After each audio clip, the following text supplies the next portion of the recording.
जी हाँ, राम का नाम, सियासत का मानस कांड। आपके साथ मैं हूं समीर अब्बास, मेरे साथ प्रतिमा मिश्रा मौजूद हैं, रवि मिश्रा मेरे साथ हैं, सुरभि शर्मा मेरे साथ जुड़ेंगी और कुछ खास मेहमान भी हमें ज्वाइन करेंगे। रामचरितमानस पर सवाल उठाए जा रहे हैं। रामचरितमानस पर बिहार के शिक्षा मंत्री चंद्रशेखर के बयान से बढ़ा विवाद अभी थमा भी नहीं था कि समाजवादी पार्टी के वरिष्ठ नेता स्वामी प्रसाद मौर्य के बयान ने विवाद को और बढ़ा दिया है। स्वामी प्रसाद मौर्य ने तो रामचरितमानस पर प्रतिबंध लगाने तक की मांग कर दी है, जिस पर जबरदस्त संग्राम छिड़ गया है। तो सियासत से लेकर साधु संतों ने स्वामी प्रसाद मौर्य के बयान का विरोध किया है। वहीं बागेश्वर सरकार के खिलाफ भी बवाल जारी है। ऐसे में सवाल यह है कि सनातन पर संग्राम क्यों और बार बार क्यों हो रहा है आस्था का अपमान। आज इसी पर हम चर्चा करने जा रहे हैं, लेकिन सबसे पहले बड़ी खबर का हम रुख कर लेते हैं। बड़ी खबर क्या है बता दें आपको। रामचरितमानस पर स्वामी प्रसाद मौर्य के बयान पर विवाद बढ़ गया है। तुलसीदास की रामायण को प्रतिबंधित करना चाहिए, ये उनकी तरफ से कहा गया है। जिस दक्यानुसी साहित्य में पिछड़ों को गाली, वो प्रतिबंधित होना चाहिए। अगर बैन नहीं लगा सकते तो विवादित अंश को हटाया जाना चाहिए। रामचरितमानस में नारी को दंडित करने की बात क्यों कही गई है, ये बयान भी स्वामी प्रसाद मौर्य की ओर से दिया गया।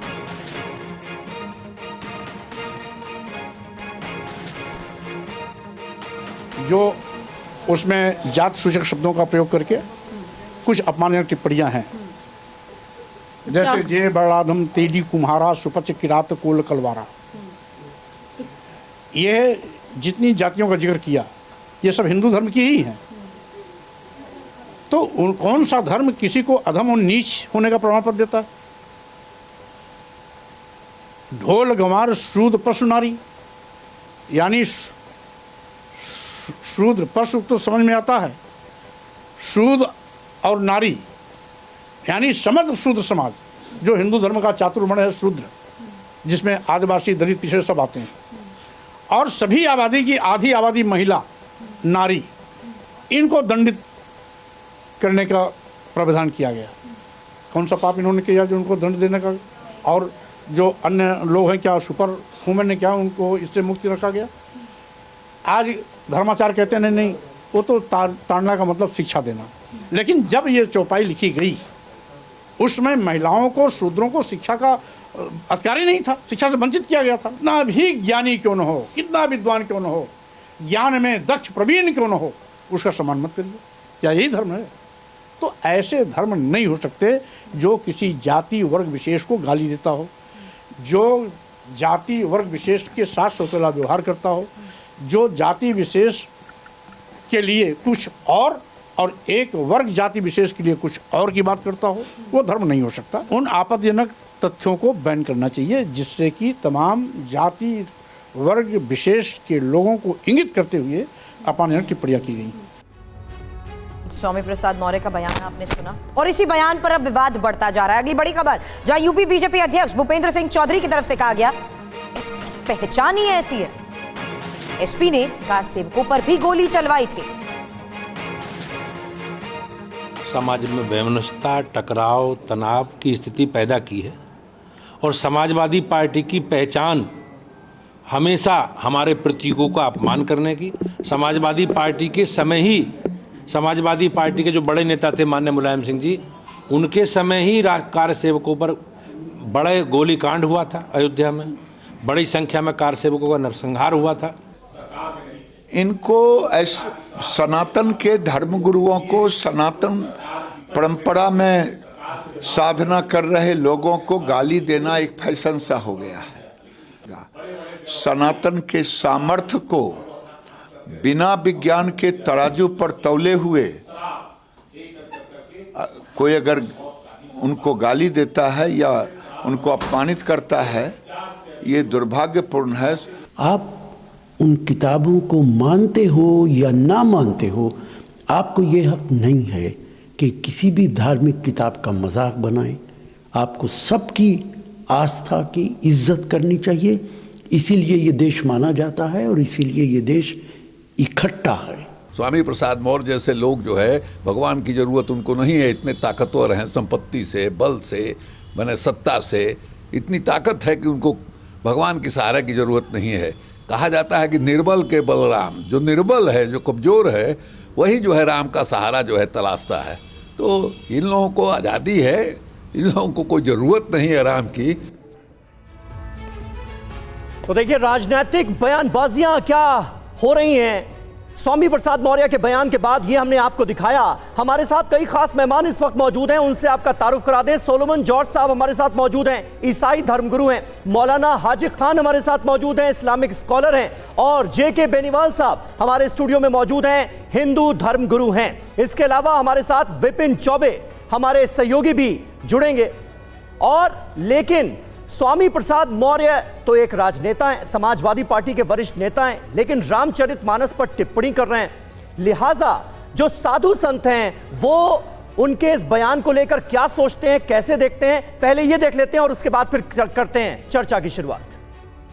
जिन्होंने मानस को सही ढंग से नहीं पढ़ा है, पूरे प्रसंग को उद्धृत करके नहीं बोलते हैं। पूरा प्रसंग पढ़ने पर लगता है कि तुलसीदास जी ने कितनी श्रद्धा भाव से वो प्रसंग लिखा है। और सपा नेता स्वामी प्रसाद मौर्य को शास्त्रार्थ की चुनौती देता हूं और मैं चैलेंज करता हूं कि स्वामी प्रसाद मौर्य को। तो ये आचार्य परमहंस थे जिनकी हम आपको बातचीत सुना रहे थे, उन्होंने रिएक्ट किया है और खासे हमलावर नजर आ रहे हैं स्वामी प्रसाद मौर्य पर। तो साधु संत जो हैं वो ऑब्जेक्शन कर रहे हैं, आपत्ति उन्होंने अपनी दर्ज की है इस बयान के सामने आने के बाद। सबसे पहले जेके बेनीवाल साहब मैं आपके पास आऊंगा, किस तरह से आप देखते हैं, और जिस बात का जिक्र गिरिराज जी कर रहे थे कि सनातन के खिलाफ बयान देना आजकल फैशन बन गया, उस नजरिए से इसे देखा जाए, या फिर आपको लग रहा है कि इस तरह की टिप्पणियां चर्चा बटोरने के लिए, सुर्खियां बटोरने के लिए खास करके दी जा रही हैं राजनेताओं की तरफ से, ताकि ऐसी बातों को भी मुद्दा बनाया जा सके? देखिए समीर भाई, सबसे पहली बात तो कहूँगा, किसी का भी धर्म ग्रंथ हो, धर्म ग्रंथ के खिलाफ कोई भी बोलता है तो ये भगवान की तरफ से बता रहा हूं मैं आपको, ये तो मरने के बाद मालूम चलेगा। जीव स्वतंत्र है कर्म करने के लिए, अगर जब पाप कर्म करता है तो उसकी सजा नरक मिलेगी, और यहाँ महापाप है ये। किसी के भी धर्म ग्रंथ के बारे में कहना 8 महापापों में से आता है, एक ये महापाप है जो धर्म ग्रंथ के बारे में कहा गया है। और रही बात ये जिस नेता की बात कर रहे हैं, मैं तो उनका अपने जबान से नाम भी नहीं लेना चाहता। एक पार्टी में दल में आते हैं तो राम राम राम राम राम राम, एक पार्टी में जाते हैं तो कुछ और कहते हैं। और आज ये कह रहे हैं ये चौपाई का मुझे बताइए, ये इसी समाज से आते हैं कि उल्टा नाम जपा जग जाना, वाल्मीकि भय ब्रह्म समाना। उस वाल्मीकि समाज को मानते हैं जिसको हम सर धर करके रामायण को मानते हैं, घर घर पूछते हैं, और आज उसका अपमान कर रहे हैं। केवल किसके लिए? ये 2 वोट पाने के लिए, ये संसार का वैभव पाने के लिए। आप मरने के बाद मालूम चलेगा, आप कर्म कर लो, उसके बाद अगर जब नरक के अंदर जीव को कौवों से फड़वाया जाएगा, जिसने भी अपमान किया है किसी भी धर्म ग्रंथ का, आप करिए ना दूसरे धर्म ग्रंथों का, आपकी गर्दन कहां मिलेगी ये आप भी जानते हैं। लेकिन आप कह सकते हैं, कर सकते हैं। आप जो बात कह रहे हैं वो बिल्कुल सही है, लेकिन वक्त की जरूरत यह है कि जीते जी कुछ बातों को पहले समझा जाए और ये देखा जाए कि धार्मिक भावनाओं को ठेस ना पहुंचाई जाए। मेरे सहयोगी विपिन, आप तो इतने दिनों से उन तमाम लोगों के बीच हैं जो इस बात को वाकई मानते हैं कि लोक ग्रंथ में कही गई बातें किस तरीके से लोग अपनाने की भी कोशिश करते हैं। अब इस तरीके की बयानबाजी, इसके बाद लोगों की तरफ से क्या कहा जा रहा है?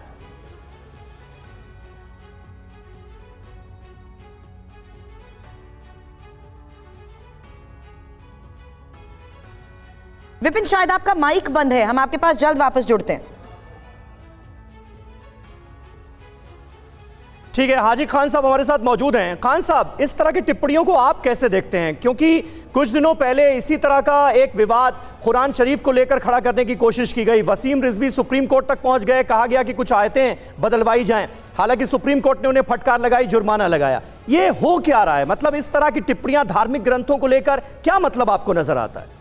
देखिए समीर भाई, सबसे पहले तो मैं अपने आपके व्यूवर्स को ये बताना चाहता हूँ, देश के लोगों को ये बताना चाहता हूँ कि इस्लाम धर्म इस बात की किसी को भी इजाज़त नहीं देता कि वो किसी मज़हब पर टिप्पणी करे। और जो लोग ऐसा करते हैं समीर भाई, चाहे वो वसीम रिजवी हों या ये नेताजी हों, हिंदुस्तान नहीं दुनिया देख रही है कि वसीम रिजवी का क्या हाल हुआ। हमारा इस्लाम ये कहता है कि हर मज़हब की इज़्ज़त करनी है, और इस मुल्क की खूबसूरती और भारत की खूबसूरती यही है कि यहाँ 8 मज़ाहिब के लोग पिछले 75 साल से अपने मुल्क में, अपने हिंदुस्तान में प्यार और मोहब्बत से रह रहे हैं। और जो लोग धर्म के ऊपर, लेकिन स्वामी प्रसाद मौर्य जो हैं वो एक रिलीजियस बुक के टेक्स्ट को कोट करते हुए कह रहे हैं कि इसे बैन कर दो। क्या दुनिया के किसी भी रिलीजियस बुक में ऐसा है कि कुछ टेक्स्ट को लेकर या किसी कंटेंट को लेकर लोगों ने विवाद नहीं खड़ा किया? और जब एक राजनेता करता है तो क्या उसका कोई समाज सुधार या धर्म सुधार का लक्ष्य है कि हाँ भैया हम समाज ठीक करना चाहते हैं इसलिए ये बुक नहीं पढ़नी है, इसे बैन कर दो? क्योंकि हमने मनुस्मृति को लेकर जेएनयू में बहुत प्रदर्शन देखे हैं और ये सब कुछ ऑन रिकॉर्ड दर्ज है कि लोगों ने क्या नहीं बोला है। देखिए, बात यह है कि कोई शख्स किसी की, प्रॉफिट मोहम्मद सल्लल्लाहु अलैहि वसल्लम ने कहा है कि कोई शख्स किसी की इज्जत उछाल के इज्जत वाला बनने की कोशिश करेगा, सारी ज़िंदगी में इज्जत वाला नहीं बनेगा। और जो धर्म की ऊपर आस्थाओं पर चोट करने वाले अगर ये चाहते हैं कि उनको सियासी रोटी मिलेंगी और वो सियासत में अपना बड़ा नाम हासिल करेंगे, तो मैं आपके माध्यम से देश को ये बताना चाहता हूँ कि जिस तरह वसीम रिजवी का हाल हुआ कि ना वो धर्म के रहे, ना दीन के रहे, ना हिंदू रहे, ना मुसलमान रहे, ऐसे स्वामी प्रसाद मौर्य का भी अशर होगा। क्योंकि जब किसी धर्म पर, इस कुरान कह रहा है, कुरान में कहा है लकुम दीनुकुम वलिय दीन, तुमको तुम्हारा दीन और हमको हमारा दीन मुबारक। किसी के दीन पर, किसी की आस्था पर ठेस पहुंचाना ये जुर्म है, और जुर्म नहीं, इनके खिलाफ कार्रवाई होना चाहिए कड़ी से कड़ी, चाहे वो किसी पार्टी का नेता हो, चाहे वो कितना ही बड़ा हो। धर्म से बड़ा ना कोई होता है ना हो सकता है। धर्म जो है वो हमेशा से और हमेशा रहेगा, और ये मुल्कों में हुक्मरान नेता, शासी नेता और सरकारें आती जाती रहेंगी। हमारे साथ लगातार मौजूद है विपिन। इस वक्त सबसे ज्यादा चर्चा का विषय बने हुए हैं बागेश्वर बाबा भी, उनको लेकर भी टिप्पणी स्वामी प्रसाद मौर्य की ओर से की गई है, उसको लेकर किसी तरीके का रिएक्शन आप देख रहे हैं? क्योंकि अब तक उनके चमत्कार को, जिसको कई लोग अंधविश्वास बता रहे हैं, उसको लेकर हमने देखा किस तरीके से विरोध देखे जा रहे हैं। अब स्वामी प्रसाद मौर्य के बयान का कोई असर? बिल्कुल भी नहीं, क्योंकि देखिए आस्था पर इस तरह का बयान कहीं कोई आघात नहीं पहुंचाते हैं। ये जरूर है कि लोगों के बीच चर्चा का विषय होता है, और जिस तरह से स्वामी प्रसाद मौर्य ने कहा है उसका बहुत ज्यादा असर मुझे तो नहीं लगता है कहीं पर है यहाँ पर, क्योंकि मैं छत्तीसगढ़ की राजधानी रायपुर में मौजूद हूँ और उस पंडाल के अंदर मौजूद हूँ। मेरे साथ कैमरा पर्सन संदीप आपको दिखाएंगे, उस पंडाल के अंदर मौजूद हूँ जहां लाखों लाख श्रद्धालु रोज आ रहे हैं और यहां पर इस दरबार में कथा का आनंद ले रहे हैं। हालांकि अब जो दिव्य दरबार है वो लगना बंद हो चुका है, लेकिन ये जरूर है कि अभी भी लोगों की आस्था बनी हुई है, और इतने सवालों के बाद भी लोग यहां पर आना लोगों का चालू है, और लोग यहां आ रहे हैं, कथा सुन रहे हैं। और जहां तक सवाल स्वामी प्रसाद मौर्य के बयान का है, उसका कोई इंपैक्ट, कोई चर्चा फिलहाल इस पंडाल में और छत्तीसगढ़ की राजधानी में नजर नहीं आ रहा है। सोलोमन जॉर्ज भी इस वक्त हमारे साथ हैं। मेरा सवाल आपसे है, जहां तक बैन का बयान तो अभी तक आपने सुना, महत्वपूर्ण यह है कि किस तरीके से इस बात को भी बार बार वक्त रहते सामने रखा जाता है कि धर्म के नाम पर ये सौदा किया जाता है, लोगों के बीच किस तरीके की भावना के साथ ये बात जाती है। सोलोमन जॉर्ज, मेरा सवाल आपसे इसलिए भी है क्योंकि कहीं ना कहीं क्या इस तरह की बयानबाजी अस्थिर नहीं करती देश के इस माहौल को? देखिए, भारत एक स्वतंत्र लोकतांत्रिक देश है, और वैसे ही हमारे देश में जो है कम्युनल हार्मनी जो है एक बहुत बड़ा मुद्दा है। exactly. और मैं इस बात की निंदा करता हूं जो स्वामी प्रसाद मौर्य ने बोला है। ये किसी भी व्यक्ति का ये अधिकार नहीं है कि वो दूसरे धर्म का जो अपमान करे, निंदा करे, उसकी आस्था के साथ खेले। हमें जो है हर एक धर्म का सम्मान करना चाहिए, और ऐसे व्यक्ति को सार्वजनिक भूमिका से, राजनीति से भी बहिष्कार करना चाहिए। और मैं जानता हूं कि हमारे देश में बहुत से ऐसे लोग हैं जो ऐसे लोगों को क्या सबक सिखाना चाहिए वो उसके लिए तैयार रहें, क्योंकि हमें अधिकार नहीं है कि हम किसी भी। लेकिन सर, पब्लिक लाइफ में रहने वाला एक नेता जिसने महत्वपूर्ण संवैधानिक पदों पर भी जो बैठा हो, वो ऐसे बयान देता है तो क्यों ना माना जाए कि बहुत सोच समझ कर दिया होगा बयान, कुछ तो मकसद होगा। भाई, करोड़ों हिंदू हैं, रामचरितमानस में उनकी आस्था है, भगवान श्री राम इस धरती पर पूजनीय है, और न सिर्फ हिंदुओं के लिए बल्कि हर उस भारतवासी के लिए जो इसकी संस्कृति में विश्वास करता है। और फिर भी एक जिम्मेदार कहलाने वाले नेता ऐसा बयान देते हैं, मकसद क्या होगा? मकसद राजनीतिक करना है, क्योंकि हम देख रहे हैं कि हर एक व्यक्ति को कोई ना कोई मुद्दा चाहिए इस देश में राजनीति करने का, और भारत की जो शांति है, एकता है, उसका उन्हें कोई मतलब नहीं होता है। वो अपनी राजनीति रोटी सेकना चाहते हैं। इसका मकसद जरूर इनका कोई ना कोई समीकरण है, किसी एक वर्ग को ये खुश करना चाहते हैं। नहीं, वो कह रहे हैं कि दलितों का, पिछड़ों का अपमान हुआ रामचरितमानस में, तो वो कह रहे हैं बैन कर दो तो सम्मान हो जाएगा। भारत के पिछड़े वर्ग का सम्मान क्या रामचरितमानस को बैन करने से, प्रतिबंधित करने से होना है अब इस देश में? नहीं, मैं इस बात की बिल्कुल खंडन करता हूं, क्योंकि जो धर्म ग्रंथ है वो सैकड़ों लोग, जैसे अभी हमारे बेनीवाल साहब ने बताया, वाल्मीकि साहब जो थे वो उन्होंने भी रामायण लिखी, तो ये इसको बैन करने से उनका सम्मान नहीं हो जाएगा, बल्कि धर्म ग्रंथ को जब आप छेड़ते हैं, उनके उसका अपमान करते हैं, निंदा करते हैं, तो आप करोड़ों लोगों की आस्था को जो है नुकसान करते हैं, जिससे कि देश में अस्थिरता पैदा होती है और आप समाज में बिल्कुल सही बात है। और इसीलिए बार बार ये कहा जाता है कि आस्था पर चोट करने वाले बयानों का ये सिलसिला खत्म होना चाहिए। और पिछले दिनों हम लगातार देख रहे हैं कि एक सीरीज सी नजर आ रही है, इस तरह के बयान देने की होड़ सी लगी हुई है। राम पर कन्नड़ लेखक के.एस. भगवान का भी आपत्तिजनक बयान सामने आया। सीता के साथ बैठकर दिन भर शराब पीते थे भगवान राम, ये कहा के.एस. भगवान ने। राम ने बिना परवाह किए सीता को जंगल में भेज दिया, के.एस. भगवान कह रहे हैं। पत्नी को जंगल भेजने वाले राम आदर्श कैसे हो सकते हैं? तो देखिए, मर्यादा पुरुषोत्तम पर ही सवाल उठा दिए के.एस. भगवान।